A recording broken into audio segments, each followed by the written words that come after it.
Assalamualaikum semuanya.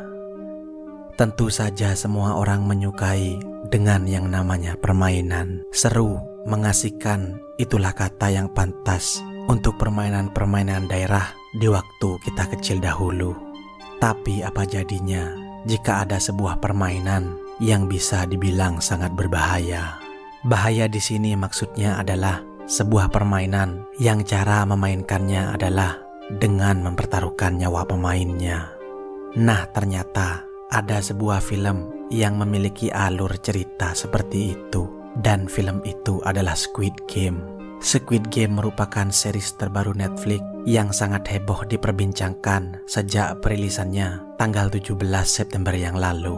Permainan-permainan di film ini adalah permainan anak kecil Korea Selatan. Dalam permainannya, semua dibumbui dengan situasi menegangkan, dan bagi yang bisa memenangkannya dapat memenangkan uang miliaran won.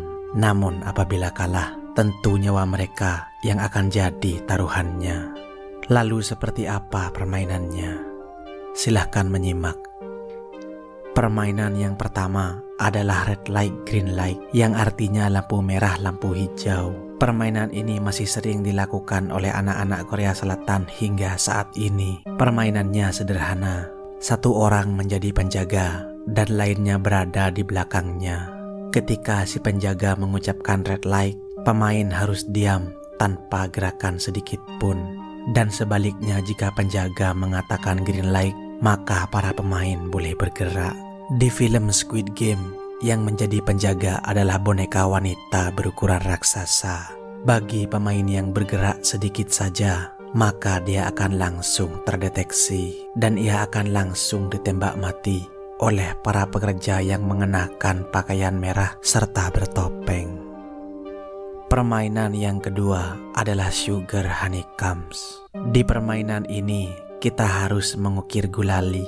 Jadi kita harus melepas bentuk asli gulali dengan menggunakan sebuah jarum. Dan gulali-gulali tersebut berbentuk segitiga, payung, bintang, dan juga lingkaran. Di film Squid Game, para pemain diberi waktu beberapa menit untuk menyelesaikan permainan ini. Permainan ini menjadi mudah bagi yang mendapat bentuk lingkaran dan segitiga. Sebaliknya jika mendapat bentuk payung atau bintang, maka itu cukup sulit untuk diselesaikan. Jika pemain sampai merusak bentuk dari gulali itu, pemain akan langsung ditembak di tempat hingga mati. Kemudian selanjutnya adalah tug of war, yang dalam bahasa Indonesia adalah tarik tambang. Tentu kita sudah sangat familiar dengan permainan ini, karena memang kita di masa kecil dulu pasti pernah memainkannya. Bahkan saat perlombaan 17 Agustusan, permainan yang satu ini memang tidak pernah absen. Di series Squid Game, permainan yang seru ini menjadi sangat menakutkan bagi para pemainnya. Bagaimana tidak, dua tim dalam permainan ini saling menarik tambang dari ketinggian yang sangat tinggi. Jika salah satu tim kalah, maka pemain-pemain itu akan dijatuhkan dari atas dan jatuh tewas seketika.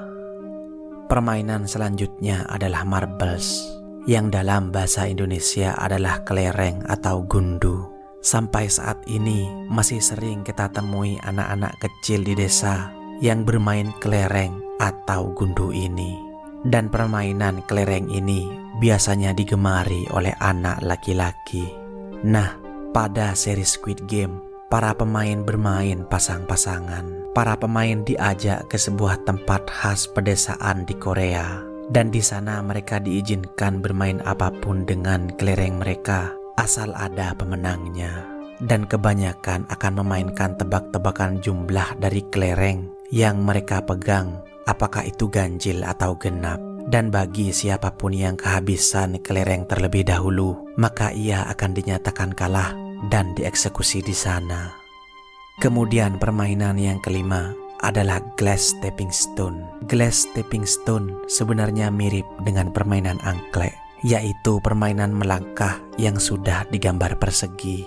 Namun dalam seri Squid Game ini tentunya lebih berbahaya. Jadi saat pemain mulai melangkah, maka pemain harus memilih salah satu pijakan yang terbuat dari kaca. Satu kaca berbahan keras dan yang satunya sebaliknya. Dan perlu diketahui, permainan ini dilakukan dalam ketinggian puluhan meter. Jadi jika pemain salah melangkah, maka dapat dipastikan pemain akan langsung mati seketika. Permainan yang terakhir adalah permainan Squid Game. Inilah permainan puncak dari seluruh permainan di series ini. Bahkan judul dari series ini pun Squid Game. Squid Game dalam bahasa Indonesia adalah permainan cumi-cumi. Jika di Indonesia, permainan Squid Game ini mirip dengan permainan gobak sodor. Dalam permainan ini, peserta akan dibagi dalam dua kelompok, yaitu tim bertahan dan tim penyerang. Pemain bertahan akan ditempatkan di pola persegi, sedangkan tim penyerang akan berusaha masuk ke daerah tim bertahan.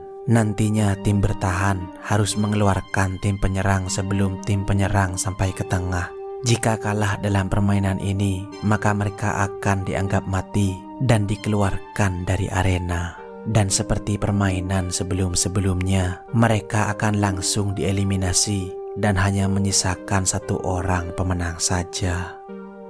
Apakah kalian penasaran apa yang akan dilakukan kepada mayat-mayat pemain yang gugur di Squid Game? Di tengah-tengah film, kalian akan diperlihatkan adegan yang tak kalah menyeramkannya dari permainan-permainan tadi. Karena para mayat-mayat tersebut akan dibedah tubuhnya untuk diambil organ-organ penting yang masih berfungsi seperti jantung, ginjal, mata, dan organ dalam lainnya. Dan semua organ-organ itu akan dijual kepada orang-orang konglomerat di sana. Dan itulah 6 permainan dari seri Squid Game. Permainan yang sederhana dan mengasyikkan. Tapi hal yang harus kalian ingat, permainan-permainan ini adalah pertaruhan hidup dan mati. Dari ratusan pemain yang ada, nantinya akan menyisakan satu orang saja yang mendapatkan uang sebanyak 45,6 miliar won. Jika di dunia nyata memang ada permainan seperti ini, apakah kalian berminat untuk mengikutinya? Terima kasih sudah menonton. Ciao, hasta luego.